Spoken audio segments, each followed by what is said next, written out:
Okay, so thank you everybody for attending. I think right now we're maybe, about a minute into this thing. We're just seeing some people still joining. I want to thank everybody. I see some people from Seattle, people from Ohio, people all over the country are joining. We really appreciate you guys making the time for this. So just to give you a bit of an introduction, in case you're not familiar with who I am, my name's Carlene. I'm the Director of U.S. Self-Service Operations here at Textbroker. I've probably had occasion to talk to many of you over the years. We are going to get started here, and our very first speaker is somebody some of you may be familiar with. She does talk in the forums quite a bit. She's a 5-star author, one of our top 5-star authors, and her name is Christy M. So Christy, if you're available, just go ahead and hop on stage.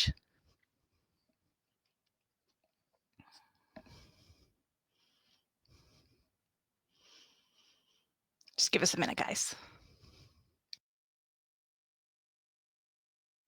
Hello. There we go. Okay, so as everybody is watching this presentation, please feel free to enter questions into the chat. A little bit later, we will go through that. Tylise is actually in the chat right now. She will mark questions to be asked to Christy and everybody else who's speaking today. So go ahead and put those in the chat. So Christy, thank you so much for showing up today. We really appreciate having you here.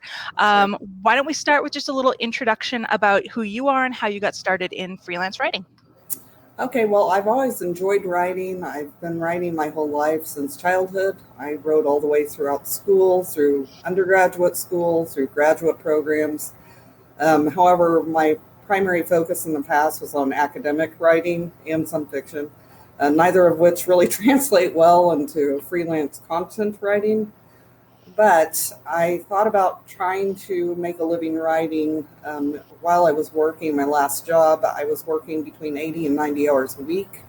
I didn't have time to spend with my son, and he really needed me to be there for him.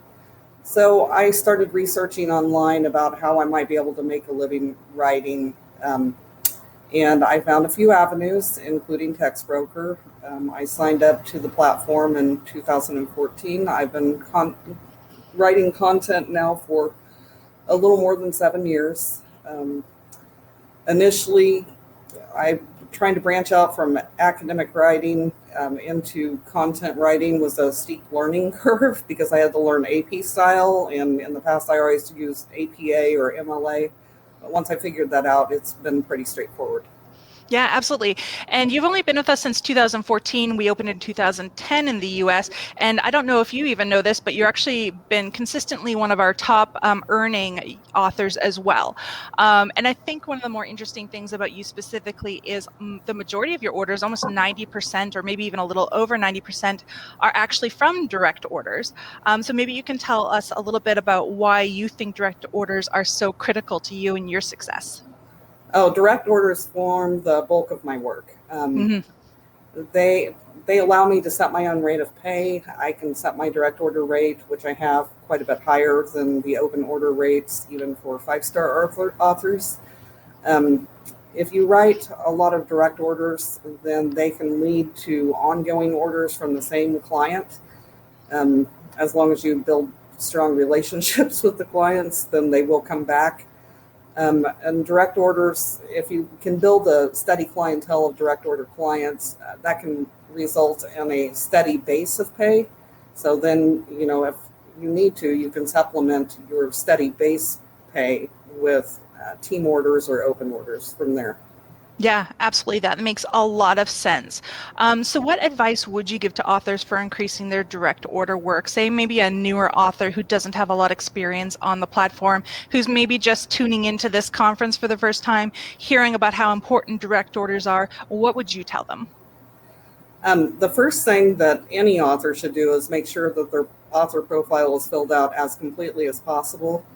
Mine's still just at 88%, but that's as far as I could get it. But try to make it as complete as possible. Make sure you select all of your interest categories. Clients do search by that. Check over your writing samples. You can put up writing samples. Make sure that they do not contain grammatical errors or mistakes, that they're written flawlessly. Proofread those. I had an initial writing sample that I first put up in 2014, and when I returned to look at it a couple years later, and it made me cringe. So I completely rewrote it. Look over those, make sure that they really put you in the best light possible. This is something that people say in the forums a lot, but it is actually true. If a client rates you and gives you all excellent ratings, send them a message, thank them. Tell them that you have enjoyed writing for them and that you're available to take direct orders, and that you want to take direct orders for them. That does result occasionally in the client saying, okay, and they'll send you a direct order. One thing is, if you see a client that posts a lot of similar orders, you can try to write several orders for that client. That was actually how I got my first direct order client. I started at the end of June in 2014. I didn't really know what to do, but I saw this client had posted a bunch of orders for resumes and cover letters. So I wrote multiple orders for that client. And by the end of July, he sent me a message asking me if I'd be willing to take on a big project. And I was like, sure. And he ended up sending me close to 700 direct orders during the next 2 months. And that really helped me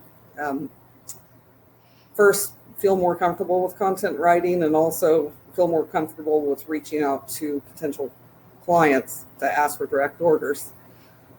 Let's see here. Oh, also, when you're on the forum, you'll occasionally see an author that will post that they have a direct order client that they need to refer to somebody else.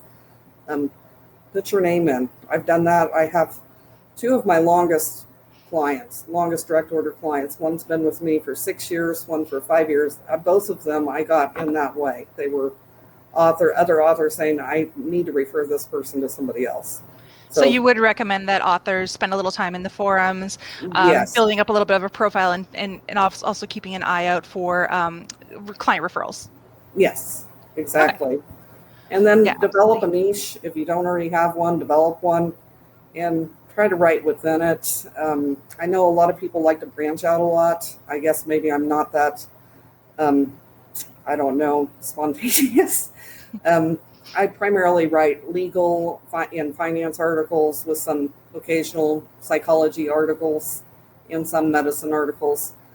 But since I'm familiar with those topics, then if you do that, you're able to write with more of an authoritative voice. If you're writing about subjects you know, your writing's faster, and also clients come back to you because they like that you seem to write with authority about their given topic. Yeah, I guess you make yourself an authority when you write about something enough times, for sure. And I know from personal experience that anytime a client comes to us and says, hey, I have like this legal article, I'm just like, where's Christy? Time to email Christy. It was funny when you mentioned too the making sure that your samples don't have typos, because not many people know this, but I actually did write for Textbroker a little bit before I started working here. And goodness gracious, when I went back a few years later and just looked at the articles I had submitted, I was like, it was so atrocious. It was so bad, you guys. Like, I did not even understand the possessive use of an apostrophe. Like, it was really bad. It was really bad. I have grown a lot from working here, I'll tell you that. Yeah.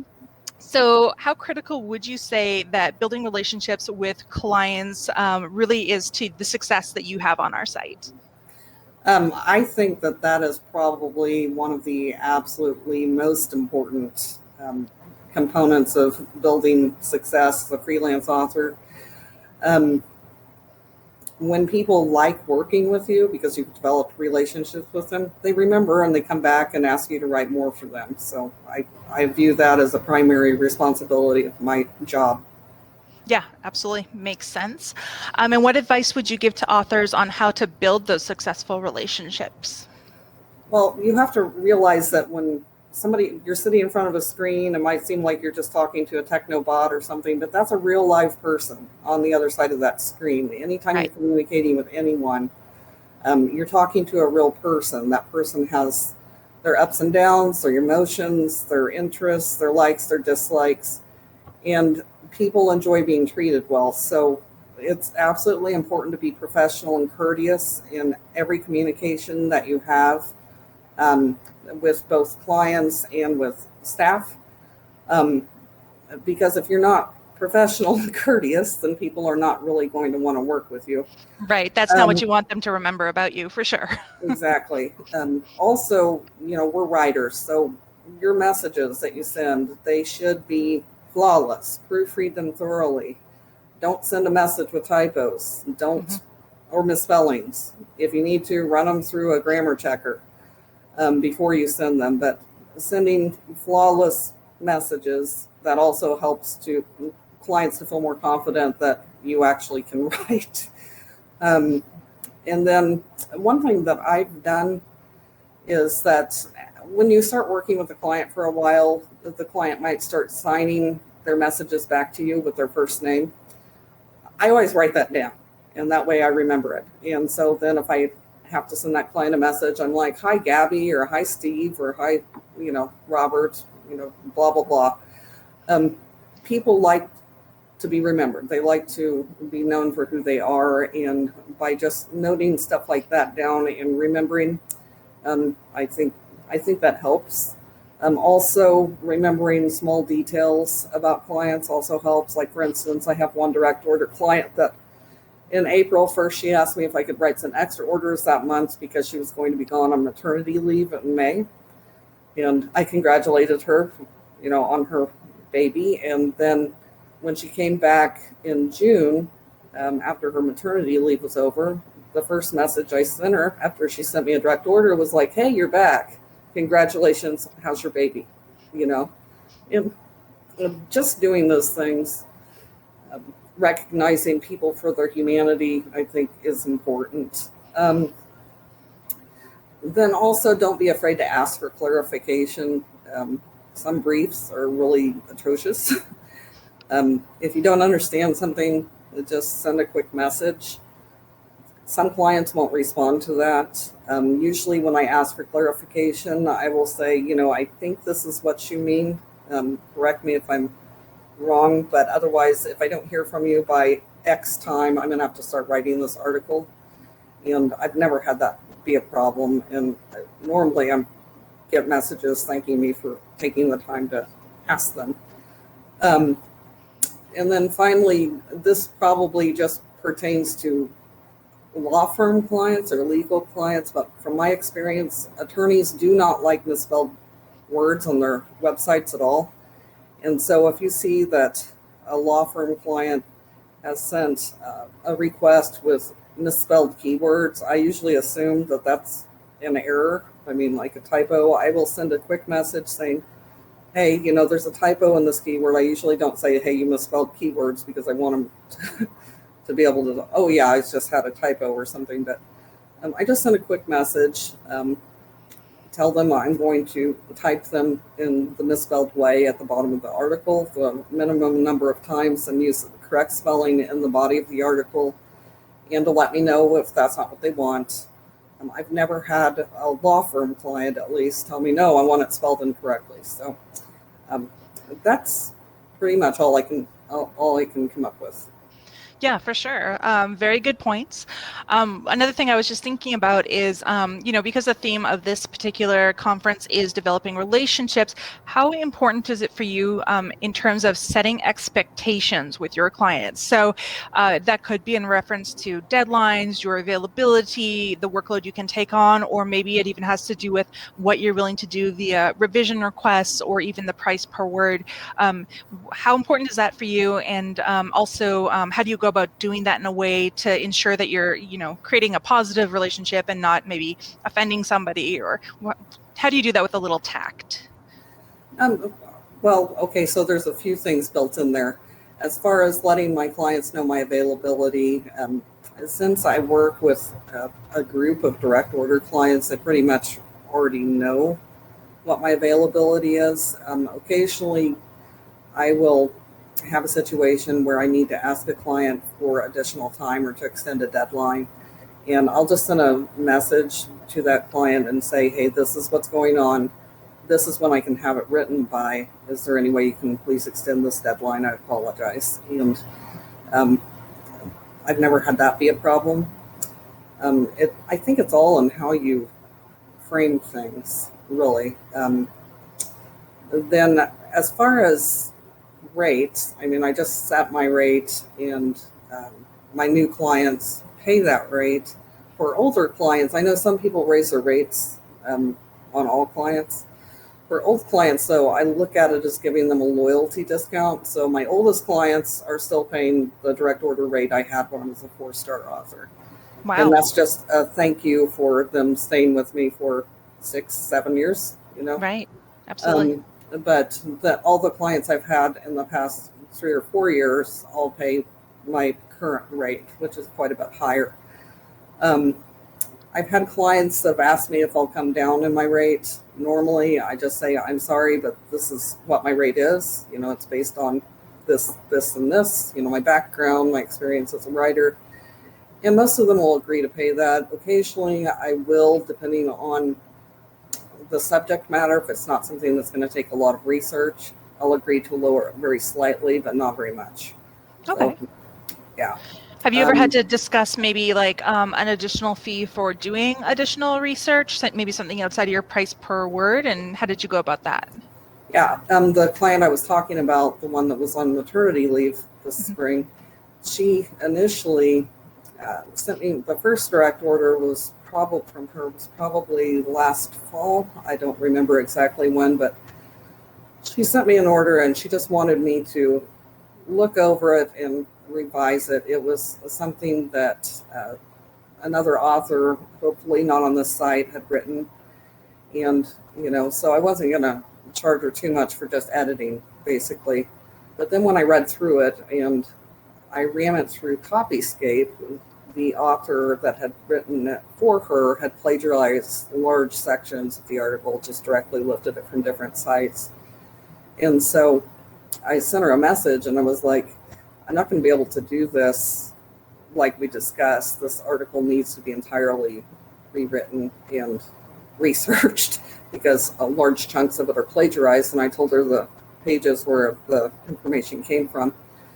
And I was like, I can do it for this amount. And she was like, thank you. And she sent me the order. And then from there, she sends me, well, this month she sent me so far 7 orders, and all of her orders are 1,500 to 2,000 words. So she's like a pretty dependable direct order client for me.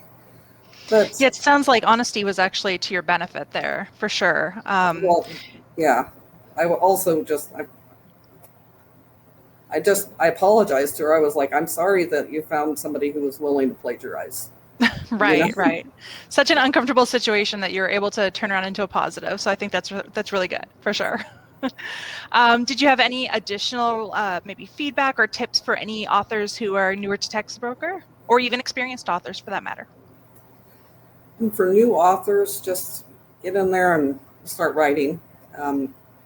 If people rate you well, send them thank yous, just like I said. But the hardest part, even when you move a level, I mean, like when I moved from 4-star to 5-star initially, I was like, yay. And then I was like, oh, I'm scared to try an article.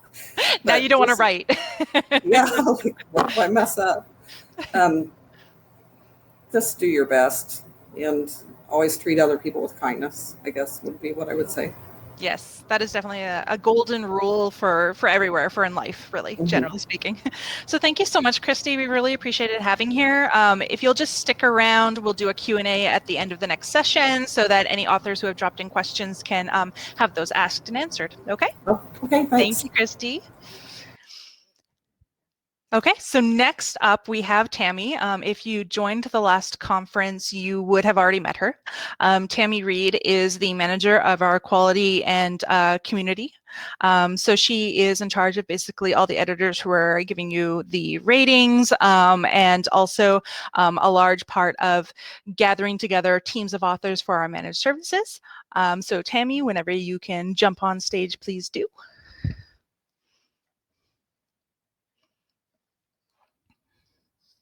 Hello, everyone.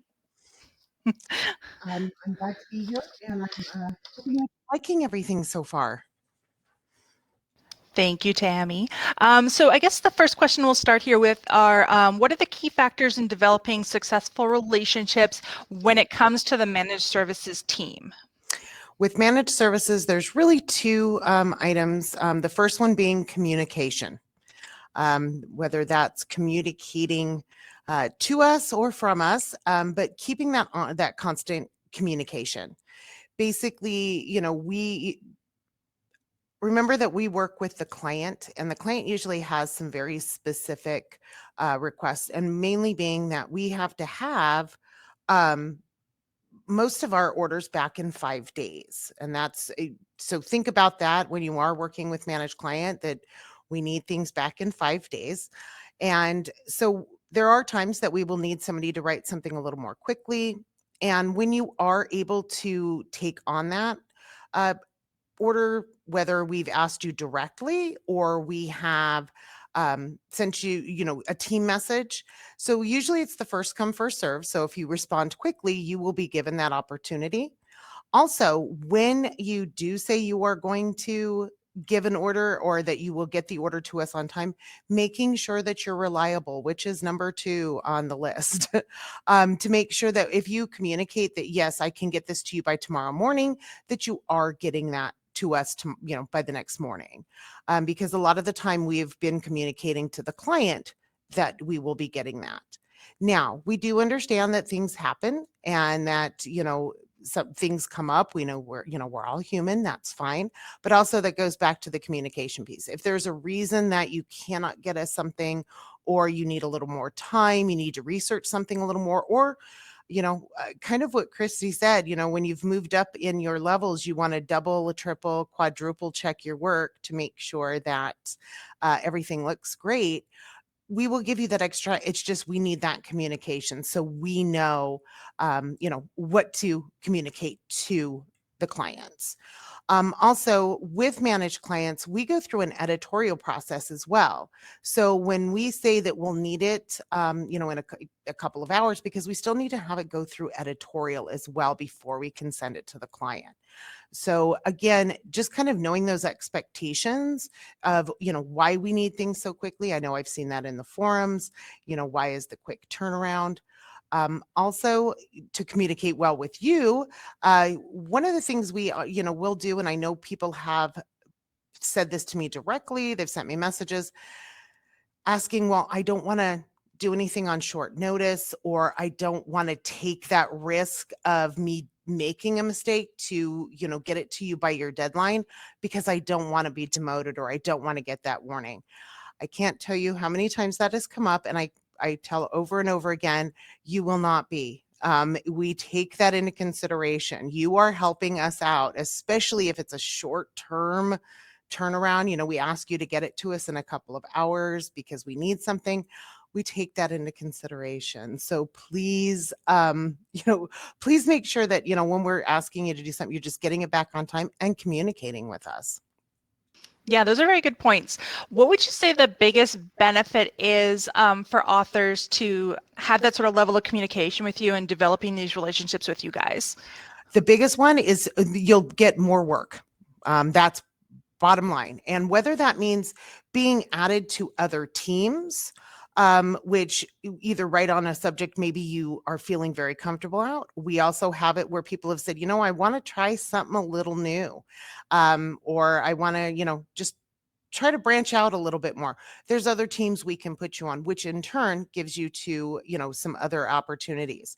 Now, our most reliable authors and our ones that communicate will actually go what we call our special teams. And basically what those are higher paying teams that we will sometimes only put people that we know that if they're going to hit a deadline, they will hit it every time or communicate to us.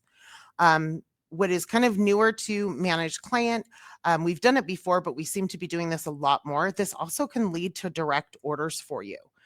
So we do have a couple of clients that, only a couple of authors we will send direct orders to, which in some times they'll pay more or just more orders. So kind of what Christy was saying about, having, a pool of maybe, 10 or 15 a week direct orders keeps you in constant, making money basically. So all of those things can lead to you getting more work and more money.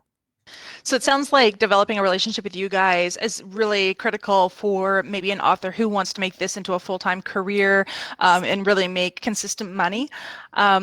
What in terms of communication, what do you appreciate an author and maybe including in emails when they're reaching out to you guys? You guys have your own inbox. It's managedclients@textbroker.com for those of you who don't know. Yeah, what sort of information is helpful for them to include in those emails? First of all, we do ask anytime that you are asking about an order, especially because that usually is what everybody's asking about. Please make sure you're including the order number.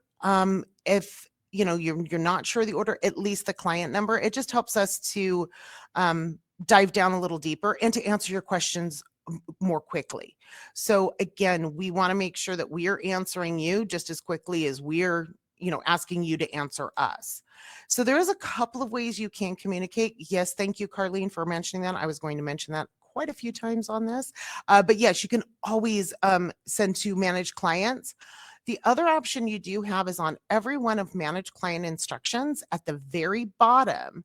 Well, actually, the team of our group that is basically overseeing that with the client. So you'll see the new team names. You'll see Team R, Team W, Team T, Team V. It should have a link to that to actually send it to that team to get your answer as well. The nice part is the change that we just made recently. So this was about a couple months ago, 2 months ago. When you send it to that team, not only are you sending it to the account manager, you're sending it to the editorial as well. So for those that, have questions on why editorial had asked me this, or, why did they send this back to me? You're actually emailing directly to those people that basically sent you that order. So just remember that, they're human as well. We all make mistakes, but if you ever do have a question, please question it.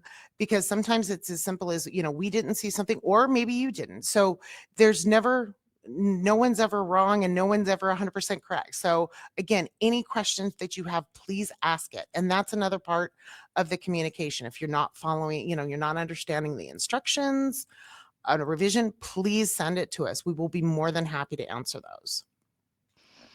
Great point. And yeah, in terms of self-service, it's very similar for any authors who are doing self-service orders who want to communicate with our team, our self-service team for support. Order IDs are important. Any information about the client, the team, so the client ID is great. Also, if you're having trouble with something, a screenshot always helps. So yes. Communication is super, super critical to developing relationships. And I think that Christy touched on this, but professionalism, of course, is important.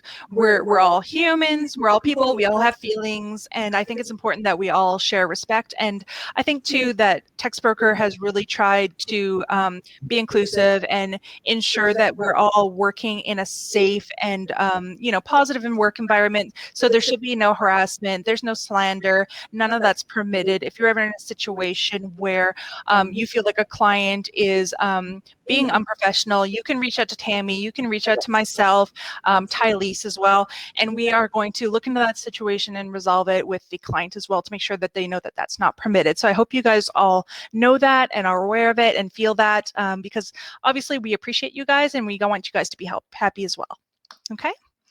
Tammy, did you have any additional comments or maybe some tips or anything that you wanted to provide? Maybe any current teams that you wanted to mention while we have you here? Well, we are going to be getting quite a few new clients here shortly. I wish I could at this. I was really hoping to have more for this, but I don't, unfortunately. But again, when you do receive a invite for a team, all the information should be in that team information. Now, if you ever question one, please send it to managed client. We will be more than happy to give you more information on it.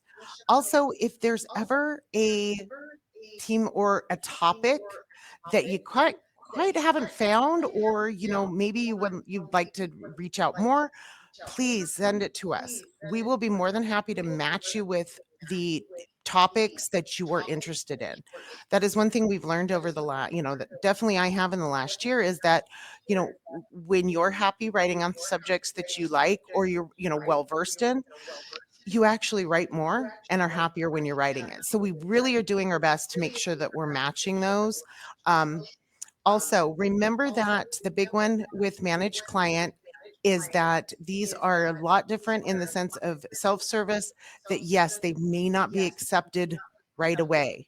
Yes, we do have some teams that managed client does that are, those get accepted 24 to 48 hours.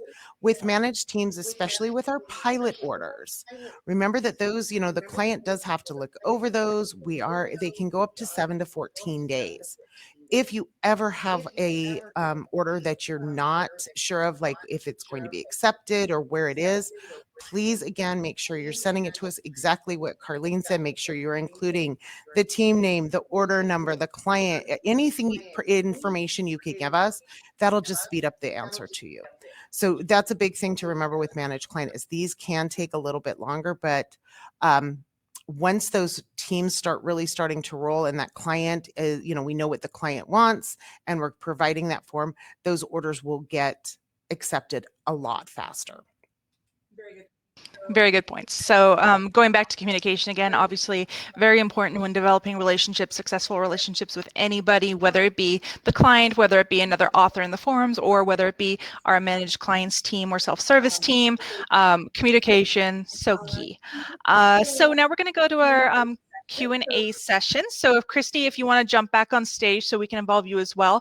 In the meantime, I will tell you all that this is being recorded and we will send out a follow-up email that has the recording in it as well. So that way, if you guys missed something, if you accidentally dropped out, if you want to just go back and refer to what somebody was saying, you'll have the opportunity to do that. And there's Christy back. And I do apologize if there's some echo. Tammy and I, we're both in the office right now. So we're sitting in the same room, staring at each other. So there might be a little bit of echo.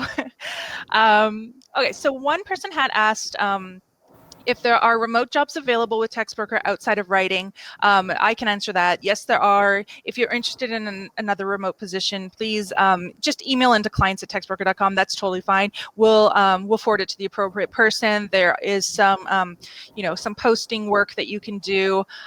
We have considered doing some freelance, maybe even administrative tasks and things like that. So if you're interested, go ahead and email in and we will let you know if there's something available currently.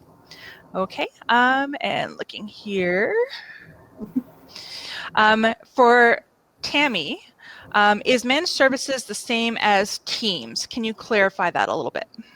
The majority of what writers that we have are on teams. Now, does that always mean that it is a managed client? No. If you're on a team, you could be. Some of our self-service clients do have teams. But there is an indication when you are looking at that on the platform that you'll see that if it's a managed team. If you're ever curious and you're just not 100% sure, please shoot us an email. We will be more than happy to answer that. And, if it's something that maybe you wanted to be on a managed team or self-service, we can always point you in the right direction. So we're here to help you, whether it is, managed client or self-service. So do what a lot of people do is they'll send it to both of us and whoever answers first. So, but again, all of managed clients will have a managed team. Okay. Sorry, that's good. So for Christy, can you please tell our authors if you have any advice on advancing to the 5 stars after passing the 5-star test, or even how do you prepare to pass the 5-star test? Preparing to pass the 5-star test. Well, Textbroker has a blog, and if you go through there, there's a lot of good articles about how to do just that. You've got to make sure you understand the AP style really, really well. When I passed it took me several times before I passed the proofreading test, several attempts. Go ahead and attempt. You only get to attempt once every few months. I don't remember how long it is, but go ahead and try it. I mean, it's not any big deal if you don't pass it. Just try it. get AP Style book. They have a subscription. Yes. And I would strongly, strongly, strongly recommend that for anyone who writes on this platform. The subscription is very cheap. I mean, I think it's like $25 a year or something. It's well worth your time. That will help you learn AP Style. You can double check anything you're unsure of against it. But knowing AP Style is critical for passing the proofreading test. Also, the proofreading test, more than one answer might be correct. So you have to select all of the correct answers. We're tricky like that. Yeah. So that's one thing. Just take your time. It's not a time test. Take your time and just do your best. If you don't succeed, try it again in 3 months after brushing up on AP Style some more. As far as making the transition to a 5-star author after taking the proofreading test, it's not automatic. They will spend some time, Textbroker will spend some time going back through your articles, and you have to have several successive ratings with no errors found before they will, before you'll be promoted. It took me, I think it was about 6 months after I passed the proofreading test before I was bumped up.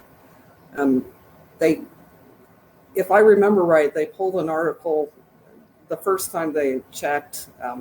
They pulled an article from before I passed the proofreading test and found an error. So, but just make sure that you double check everything, proofread everything, write your best, and hopefully you'll get moved up. Yeah, absolutely. And, you know, 5-star is our top, most expensive tier of writing. So we do promise our clients that that work is going to be flawless. So that's why it is so imperative that you double check your work and why we make it so difficult to become a 5-star author.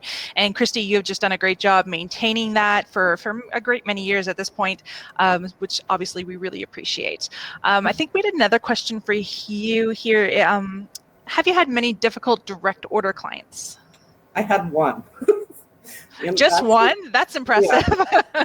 I had one very difficult direct order client, and I believe Carlene helped me with that direct order client. But other than that, most of she's the only one that stands out in my mind. I have good relationships with the clients that I have. I just had one that came back a year after I wrote something for her and wanted me to completely rewrite it for her. And I just said no, and I thought she was going to try to make some kind of trouble for me, so I reached out to Carlene. Carlene handled it for me. So she's the only one I can think of. Okay, good answer, good answer. Oh, I did have one weird direct order client. Oh, please tell us. Yeah. Tell us a tale. He wanted me to write articles using archaic English, and I just couldn't do it.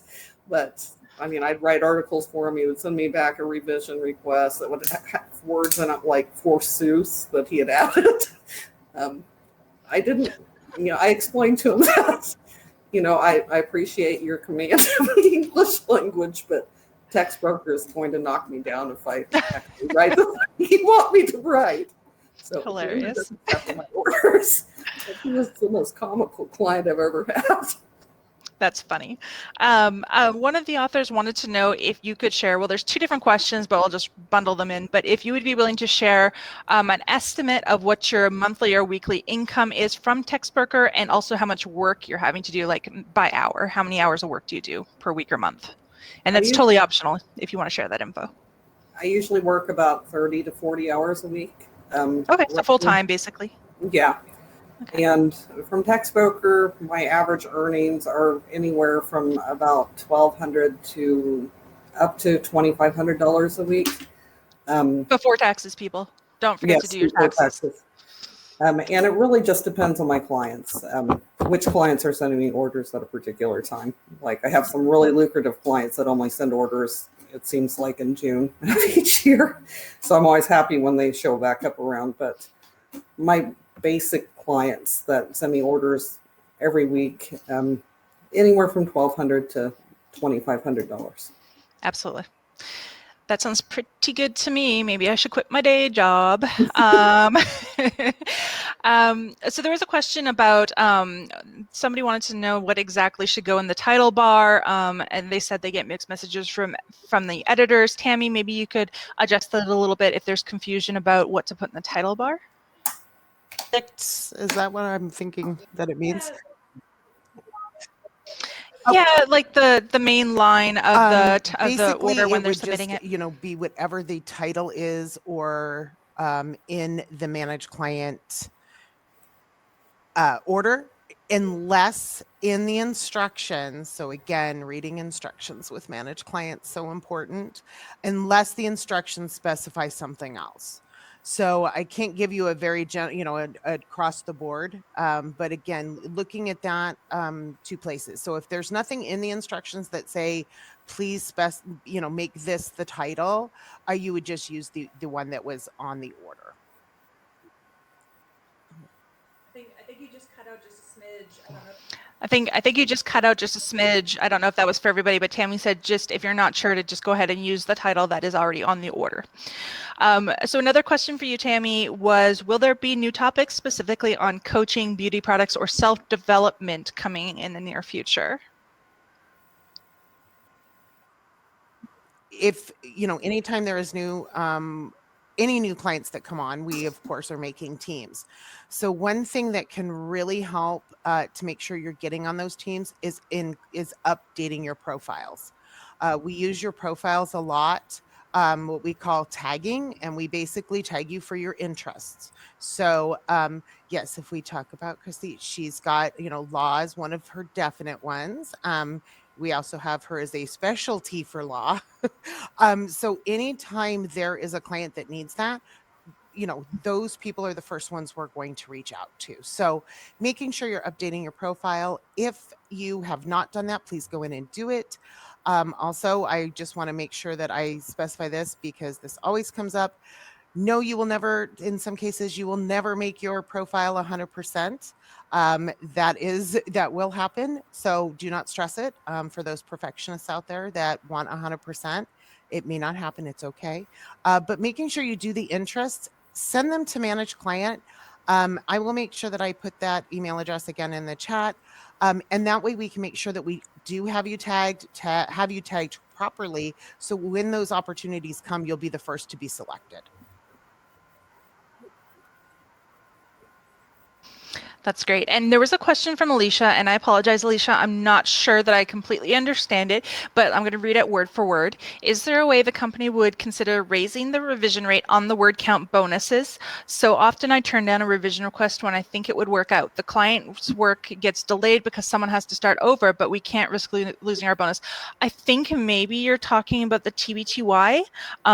If that's true, then I just want to let you know that every quarter, what happens at the end of the quarter is I actually review any rejections for anybody who is going to get a TBTY, and I look at the situation because I want to make sure that the situation is a fair situation. For example, I have seen somebody get a rejection where somebody forgot to include the reason for the rejection.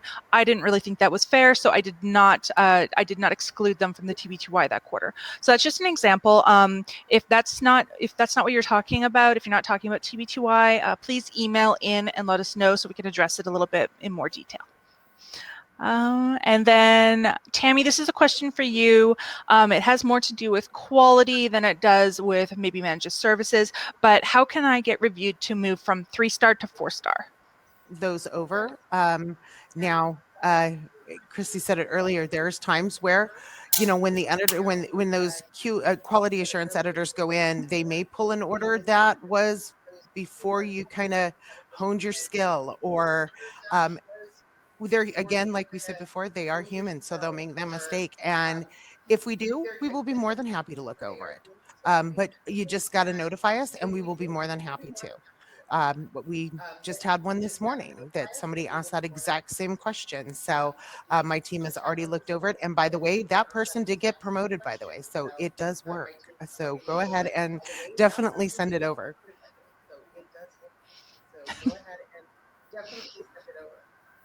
Okay. And then there was a question here, when starting your own writing business, is there anything Textbroker deems a breach of contract or conflict of interest?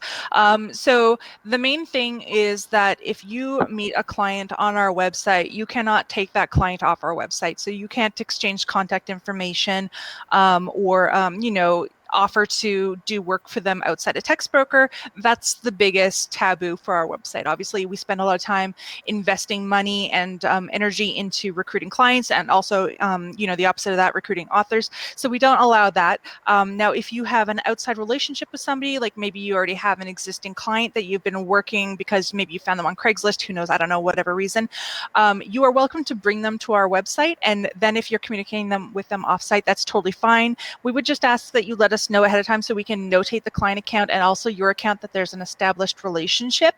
And then that way you can avoid getting maybe your messages bounced back to you, or maybe the client places an order and it contains contact information. We might refuse it. So we just want to avoid that. So again, going back to developing relationships, communication is always key. Let me just see if there's any other questions that we can get to real quick. Let's say this is for both of you. What if you get in a team and you decide you're not a fit for it? Should you stay in it? How about, why don't you go first, Christy, and just explain what you would do if you were in that scenario where you just suddenly realized you joined a team, but you don't think it's a right fit for you?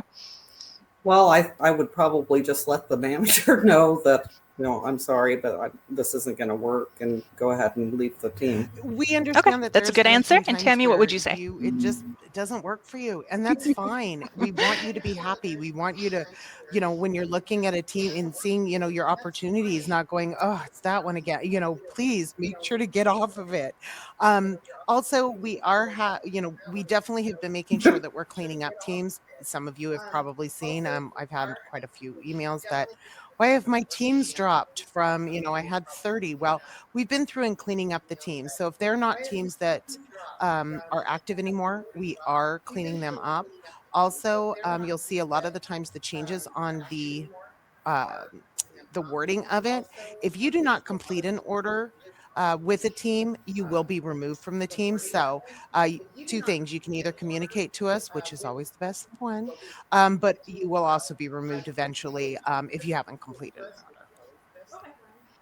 But you will also be removed eventually. Okay. And then let's see here. Can I email you guys about joining a specific managed team that we might want to join? Tammy's signifying here, yes, she would like you to email. That email address again is managedclients@textbroker.com. Approximately how many people in the US are writing for Textbroker nowadays? I just referred a person who's so excited to launch. Well, awesome. And thank you so much for referring somebody. We really appreciate referrals, obviously. It's always nice too that they have somebody who is also working on Textbroker, and so that they can always talk to you if they have any questions or concerns. Approximately how many people? So we have hundreds of thousands of authors who have registered with us. How many of those are active? That's a whole other ballgame. I would say on a monthly basis, we have anywhere between 2,000 to 3,000 active authors, but we have hundreds of people who register daily with us. They just sometimes take a little longer to get off the ground and start writing, and then some people just they hit the ground running and they're just immediately ready to get going. So it just really depends on the author for sure. Let's just see. Oh, so for you, Tammy, somebody said, I'm on a lot of starter teams, but I don't see any orders for them. What are starter teams? That's a great question. So what those are teams over that topic. So if you're on the sports, starter team, those are kind of the teams that we'll look at. So we already have established teams. So if we do get someone that writes about sports, you are the first group that is going to be asked to invite, or asked to come and join that team. So it's already a list of people that we already have that we can just basically send you all the invites all in one. It's kind of to help us as well. It helps us to, instead of going one by one, we can just kind of send you all as a group. So those teams will never have orders. It's just kind of a housing for you. So when we do get a client that has those type of orders, you will be the first to move towards that.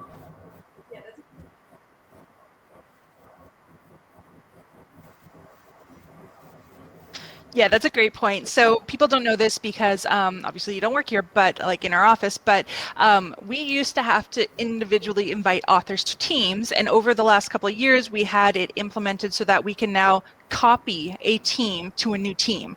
And that is just a much faster way for our internal team to add you to a team. So these starter teams are really for that purpose. It keeps us always having a group of authors who we know are knowledgeable about a topic in one place, so we can just real quick create a new team and add all those authors to the team. So for Christy, how did you work through the fear of writing articles?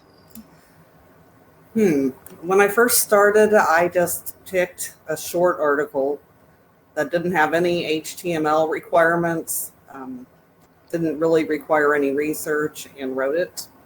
And then after that was accepted, I wrote another one. I mean, at first I was scared to accept another order until I had the first one accepted, but I got over that pretty quickly. Now, overcoming my fear when I went from a 4-star to a 5-star author, I actually just posted in the forum, hey, I'm a 5-star author, that's great, but now I'm scared to write an article, and I actually had another 5-star author tell me, just write something. And so I did. But yeah, it's just forcing yourself to do it. Yeah, that's a good point. Anytime you're afraid of anything, just dive in. That's the best way to get rid of a fear, right? Unless it's spiders. Don't dive into spiders. What else? Can we post an actual photo of ourselves on our profile? Yes, you absolutely can. However, there are some restrictions. The profile photo needs to be at least semi-professional. So please make sure you're wearing clothing. That is so important. You wouldn't think I'd need to tell you that, but apparently I do. So please make sure you are somewhat professionally dressed in your photo. If your photo gets rejected for any reason and you're not sure why, go ahead and send it in to us. Send it in to authors@textbroker.com. We'll take a look at it. We'll let you know why it was rejected. Or, of course, it could just be a mistake on our end. We do make mistakes because, as mentioned, we are human. So just let us know and we'll take a look and let you know if something needs to be changed. Let's maybe do 1 or 2 more questions here. Are there any plans in the future to allow writers to see the work they've already submitted? Unfortunately not. And that's mainly because you no longer own that content.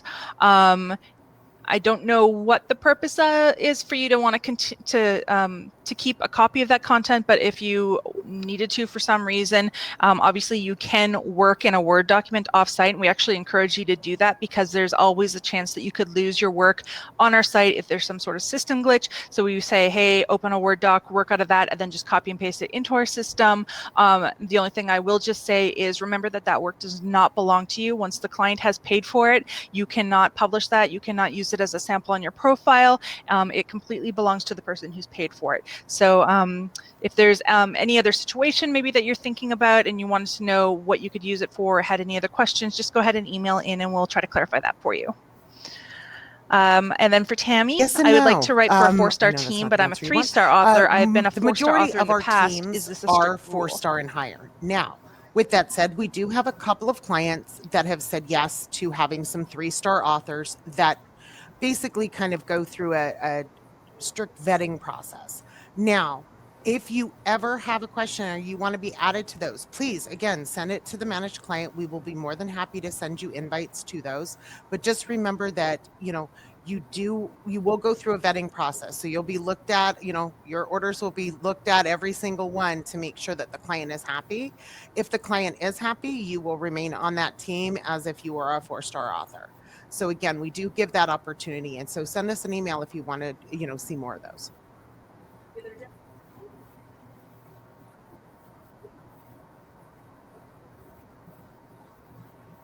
Yeah, there are definitely some occasions where clients care more about the subject and topic knowledge than they do about the specific grammar and spelling.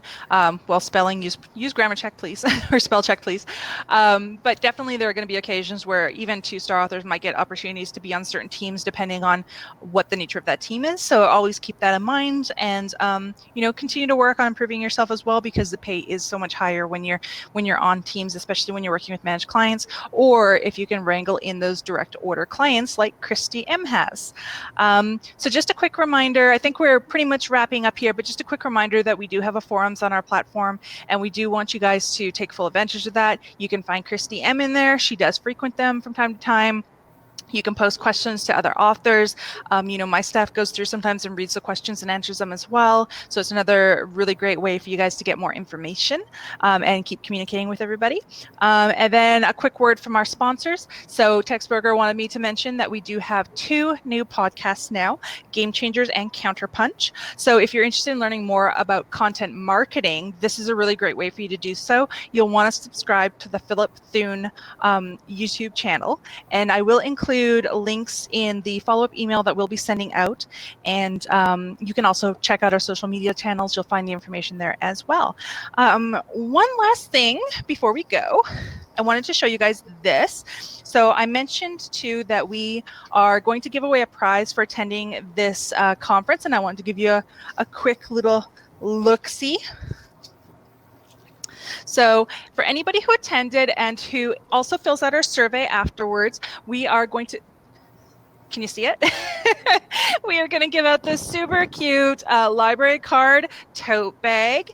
And there's also this additionally super cute library pouch that goes with it. And I'm also going to throw in this really cool, if you can see this, Textbroker. It's a highlighter / pen / stylus. So very neat. We're going to throw that in as well. So don't forget to watch out for the email that we're going to send around. It's going to contain a link to a survey. So just go ahead and fill that out. It shouldn't take too much of your time. It's going to ask you things like, what did you think of this conference? And also, do you have any additional ideas for future conferences? And we appreciate everybody taking the time to fill that out. And, thank you, Tammy, for being here. Thank you so much, Christy M. We really appreciate everybody taking the time to be here today. And happy writing, guys. Thanks. Bye. Bye.